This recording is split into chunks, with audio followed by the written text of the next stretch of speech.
মুখ্যমন্ত্রী শুভেন্দু অধিকারী জনতার দরবারে ফের অভিযোগ বিজেপি বিধায়িকারই বিরুদ্ধে। এবারে অভিযোগ করা হচ্ছে রেখা পাত্রর বিরুদ্ধে। হিঙ্গলগঞ্জের বিধায়িকা রেখা পাত্র, তার বিরুদ্ধে বাড়ি ভাড়া না দেওয়ার অভিযোগ। অর্থাৎ ঠিক নির্বাচনের আগে থেকে যে বাড়িতে বিজেপি বিধায়িকা রেখা পাত্র থাকছিলেন, সেই বাড়িতে নাকি বিগত 3 মাস ধরে তিনি ভাড়া দেন এবং বাড়িটাকে একটা সময় কিনে নেওয়ার কথা ছিল। যে ব্যক্তিটি আজকে এই অভিযোগ করছেন, সেই মহারাজের দাবি বাড়িটা তার এবং কেশব প্যালেস নামে তার এই বাড়ির বিগত কয়েক মাস ধরে রেখা পাত্রের কাছে ভাড়া দেওয়া ছিল। একেবারে কার্যত বলা যেতে পারে নির্বাচনের আগে থেকে রেখা পাত্র এই বাড়িতে ভাড়া থাকছিলেন। তো বিগত 3 মাস থেকে যে ছবি দেখা যাচ্ছে, রেখা পাত্র নাকি সেই বাড়ির ভাড়া দেননি, এমনটাই অভিযোগ নিয়ে কিন্তু মুখ্যমন্ত্রীর দরবারে তিনি আজকে এসছেন। এবং যখন তাকে প্রশ্ন করা হয় যে আপনি কি রেখা পাত্রকে জানাননি এবং তার সঙ্গে কথা বলার চেষ্টা করেননি যে তিনি কেন ভাড়া দিচ্ছেন না, তখন তিনি স্পষ্ট জানাচ্ছেন যে রেখা পাত্র নাকি তাদের সঙ্গে অশালীন আচরণ করছেন। অর্থাৎ ভাড়া চাইতে গেলে অশালীন আচরণ করছেন হিঙ্গলগঞ্জের বিজেপি বিধায়িকা রেখা পাত্র, এমনটাই কিন্তু অভিযোগ।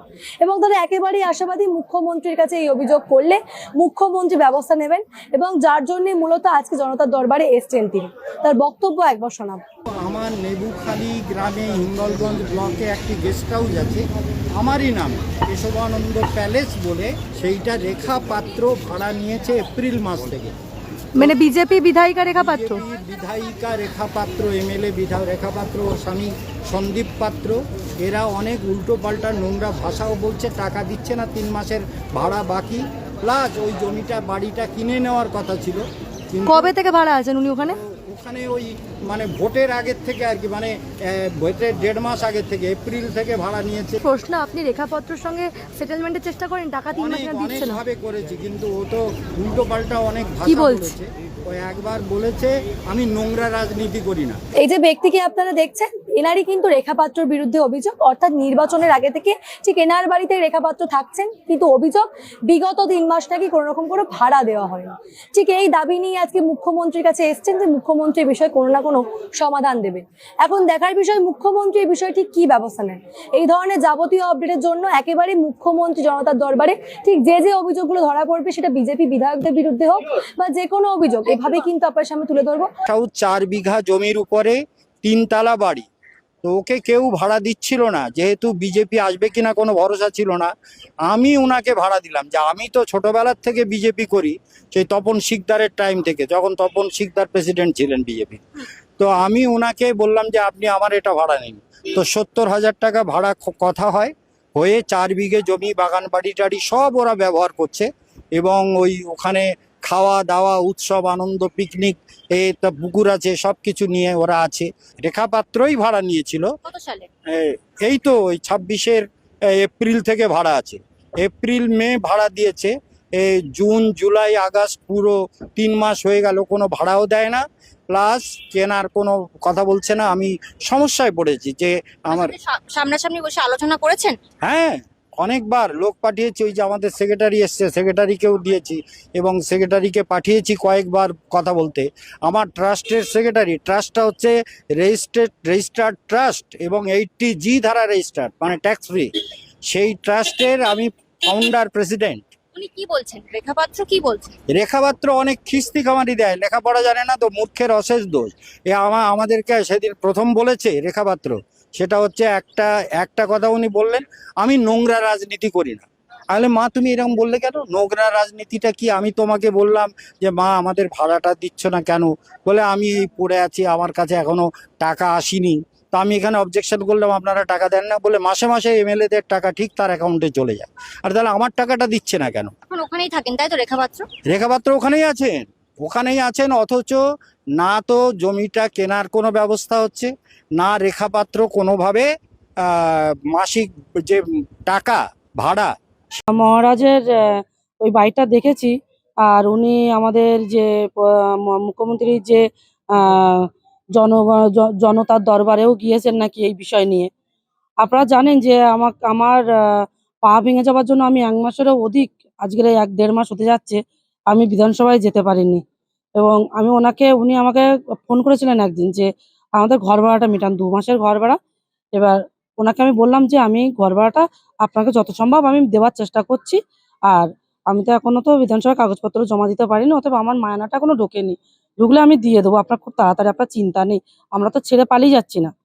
কিন্তু উনি যে কথাটা বলছেন যে ওনাকে নাকি 1.5 কোটি টাকার বিষয়, একটা ঘরটার বিষয় তুলছে, যে উনি আমাকে প্রপোজালটা দিয়েছিলেন যে 1.5 কোটি টাকায় আমার বাড়িটা কিনে নাও। আমি খাই লোকের বাড়ি পরিচালিকার কাজ করে, সেইখান থেকে আমাদের এখন বর্তমান মুখ্যমন্ত্রী আমাকে আজকে পার্টিতে নিয়ে এসে আজকে একটা আন্দোলন থেকে তুলে এনে আমাকে একটা জায়গা করে দিয়েছেন। আমি 1.5 কোটি টাকা কোথা থেকে জোগাড় করবো যে ওই বাড়ি আমি নেবো? আমি কুঁজো, আমি আমি কুঁজোয় আমি চিত হয়ে শোয়ার শখ আমার নেই। আর একজন মহারাজ হয়ে এরকম ধরনের কথা বলছেন। উনি বিগত দিনে ওই বাড়িতে কি করতো, কি কারবার চালাতো, সেটা কিন্তু এই হিঙ্গলগঞ্জ এবং লেবুখালীর মানুষের অজানা নয়। অতএব এই বাড়িতে আমরা আছি এবং সুস্থভাবে ভদ্রতার সাথে আছি। আর আমরা পালিয়ে যাবার লোক নই, আমার বাড়ি এখানে। অতএব ওনার যে টাকাটা, ওটা 50,000 টাকা দিয়ে দেওয়াও হয়ে গেছে। উনি যে মিথ্যে কথা বলছেন আমার হাজবেন্ডের নামে, যে আমার হাজবেন্ড নাকি খিস্তি মেরে ওনাকে বলেছেন, কিন্তু আমি কখনোই বিশ্বাস করি না যে ওনার সাথে খিস্তি মেরেছেন। কিন্তু উনি আমাকে ফোন করেছিলেন, আমাকে অপমানজনক কথা বলেছিলেন। আমার কাছে সে রেকর্ডিং আছে। আমি তখন বিডিও অফিসে আছি, ফোন আমার বাড়িতে। আপনি যদি আমার সাথে আমার ওখানে যান অফিসে, আমি অবশ্যই আপনাকে রেকর্ডিংটা দিয়ে সাহায্য করতে পারি। যে একজন মহারাজ, ওনাকে আমি যথেষ্ট সম্মান করতাম, কিন্তু ওনার এই আজকের এই ব্যবহারটা দেখে আর সম্মান করা যায় না।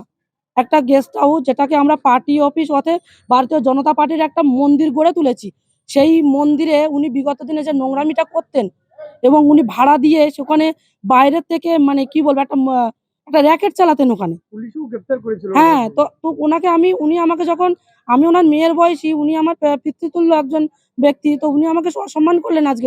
তাহলে আমি ওনাকে অসম্মান করতে চাই না, কিন্তু উনি আজকে উনি হয়তো ভুলেই গেছেন টাকার লালসায়। উনি দেবেশ মন্ডলের খুবই ঘনিষ্ঠ, আর উনি চাইছেন যে রেখা পাত্রর নামে বদনাম করে আমি গেস্ট হাউসটা বিক্রি করব। গেস্ট হাউস কেউই নেবে না, কেননা সবাই জানে যে ওখানে কি হতো। আর মহারাজ ওটাকে বৃদ্ধাশ্রম করবে বলে ওই জায়গাটা, ওই গেস্ট হাউসটা বানায় এবং ওই জায়গাটা মানুষের কাছ থেকে সই নিয়ে উনি ওই জায়গাটায় ওই ঘরটা বানায়। তারপরেও উনি ওখানে বৃদ্ধাশ্রম করেনি, ওখানে এইসব কারবার চালিয়েছেন। আর আমি সসম্মানে ওখানে আছি, আমি পালিয়ে যাওয়ার মেয়ে নই। 10 পয়সাও যদি উনি পান, 10 পয়সা ওনাকে আমি দিয়ে যাব। আজকে উনি মুখ্যমন্ত্রীর কাছে গেছে, অর্থাৎ ভারতীয় জনতা পার্টিকে অসম্মান করেছেন, আমাকে অসম্মান করেননি উনি। কারণ আমি গরিব মানুষ, উনি ভালো করেই জানেন। ওনাকে আমি বারবার বলেছি যে আপনি জানেন মহারাজ যে আমার তো সে সমর্থ নেই, অতএব আমি আপনার টাকাও আমি মেরে খাবো না, আপনি এইটুকু ভরসা আমার উপর রাখতে পারেন। মানুষ টাকার লালসায় কতটা নিচে নামতে পারে, সেই দিক থেকে আমি গর্বিত যে আমি এই টাকার লালসাটা আমার মনে নেই। একজন মহারাজ, একজন সাধু সন্ত হয়ে এত লালসা ভালো না। আমি বলতাম না কথাটা, বাধ্য হয়ে বললাম। যদি আমার ভুল হয়। রতনের রিপোর্ট, পিবি নিউজ।